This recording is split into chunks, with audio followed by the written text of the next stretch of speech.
Army chief کو ایک دفعہ پھر بہت کلیئرٹی کے ساتھ ایکنالج کیا ہے وزیر اعظم صاحب نے کہ یہ جو معیشت کی بھی بحالی ہے اس میں بھی ان کا بہت زیادہ کریڈٹ ہے. ہاؤ ڈو یو سی دس؟ نہیں ہے، ہوتا ہے. اب پرائم منسٹر سے بہتر کوئی نہیں جانتا کہ میں جو سسٹم کو لے کے چل رہا ہوں اداروں میں سے کون سا ادارہ یا کون سی شخصیت اس سارے سسٹم کو جگہ پہ لانے کے لیے ان کی کیسے مدد کر رہے ہیں. تو اس میں تو کوئی شک والی بات ہی نہیں ہے کہ افواج پاکستان اور چیف آف آرمی سٹاف کی جو پوزیشن ہے، آپ کی اکانومی، آپ کا لا اینڈ آرڈر، آپ کے ڈفرنٹ میٹرز جو کہ اور بہت سارے آپ میٹرز ہیں، ان میں وہ ادارہ آپ کی مدد کرتا ہے.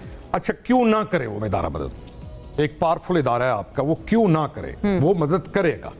اور میں یہ سمجھتا ہوں کہ پرائم منسٹر کا اکنالج کرنا اس چیز کو یہ اچھی چیز ہے، کیونکہ آپ نے پیچھے ایک روش دیکھی ہے کہ ادارے کو ٹارگٹ کیا گیا، پرسنالٹیز کو ٹارگٹ کیا گیا اور ایک کیوس کو لایا گیا کہ جی ادارہ پاکستان ہر چیز پھینکی گئی.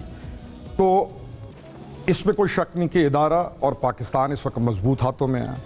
اس میں چیف آف آرمی سٹاف کی جو کیپیبلٹی ہے اس میں کوئی شک نہیں، اور جو وہ کام کر رہے ہیں ملک کے لیے اس میں بھی کوئی شک نہیں، اور وزیر اعظم کا انڈورس کرنا بنتا ہے. کئی دفعہ پی ٹی آئی کے لوگ اس پہ تنقید ایسے کرتے ہیں، کہتے ہیں آپ اپنی ناکامی یا فیلیئرز ہے نا آپ کے، کہ اگر آپ کہہ رہے ہیں کہ آرمی چیف نے یا آرمی نے ہماری مدد کی تو ہم خود جو ہیں اس قابل نہیں ہیں. کئی دفعہ پی ٹی آئی کے لوگ اس کو اس طرح سے بھی انٹرپریٹ کرتے ہیں. وہ نا مونا ان کے جو یہ کہنا ہے اس کو تھوڑا سا پیچھے لے جائیے اور ان کو دیکھ لیجیے کہ وہ کیا کہتے تھے. تو یہ ہیں پولیٹیکل سٹنٹس ہیں، یہ پولیٹیکل گیمز ہیں. جیسے ابھی آپ بجلی کی بات کر رہی تھیں کہ فلانے نے اعتراض کرنا شروع کر دیا، فلانے نے اعتراض کرنا شروع کر دیا. ساروں کو معلوم ہے آئی پی پی کیا ہے. پی ٹی آئی سے بڑھ کے آئی پی پی کا کس کو پتا ہے؟ کوٹ ادو کا جو پروجیکٹ تھا آئی پی پی کا، وہ پی ٹی آئی کے دور میں ختم ہو گیا تھا. اس کو رینیو کیوں کر دیا آپ نے؟ ایک پروجیکٹ جو سب سے بڑا ہے وہ اپنی ٹائم پورا کر گیا، ایج پورا کر گیا، حماد اظہر نے اس کو رینیو کر دیا. آپ کے گلے میں اربوں روپے آپ ابھی پے کر رہے ہیں. تو یہ جو بڑے لیول پہ پولیٹیشنز ہیں ان ساروں کو پتہ ہے کہ ایشو پاکستان کا پاور ہے، پاور سیکٹر کا ٹھیک ہونا بہت ضروری ہے. آئی پی پیز کا کیا ایشو ہے ان ساروں کو پتہ ہے. بجلی کیسے سستی ہو رہی ہے ان ساروں کو پتہ ہے. اس پہ اس بجلی والے پہ ہم لازمی کریڈٹ دیں اویس لغاری کو کہ اس کی پاور منسٹر کو آپ سمجھتے ہیں ان کو ڈیو کریڈٹ جانا چاہیے. کریڈٹ چیف پرائم منسٹر کو جاتا ہے، لیکن منسٹریز ظاہر ہے منسٹری تو لیکن the way he has done it اور the way he is doing it. I see. میں تو بلکہ آپ کو کہوں گا کہ کسی دن آپ ان کو ایک سولو پروگرام میں لے لیں اور انہیں کہیں کہ یہ سارا مسئلہ سمجھا دو.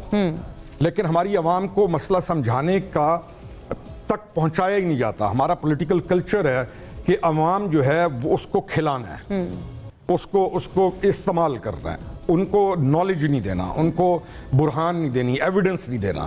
تو وہ جیسے ابھی کہا جی ہمارے وقت بجلی یہ تھی، ہمارے وقت یہ تھی. صرف میں یہ کہتا ہوں کہ آپ نے کوٹدو جو پاور پروجیکٹ تھا وہ تو ختم ہو گیا، آپ نے اس کو رینیو کر دیا. پوچھ لیتے ہیں لیکن یہ فیکچوئل بات نہیں ہے کہ بجلی کم تھی، مطلب وہ کہہ رہے ہیں نا 25 روپے والا نہیں سارا آپ جب اس میں جائیں گی پورے کیلکولیشنز میں تو آپ کو سمجھ آ جائے گی چیز کیا ہے.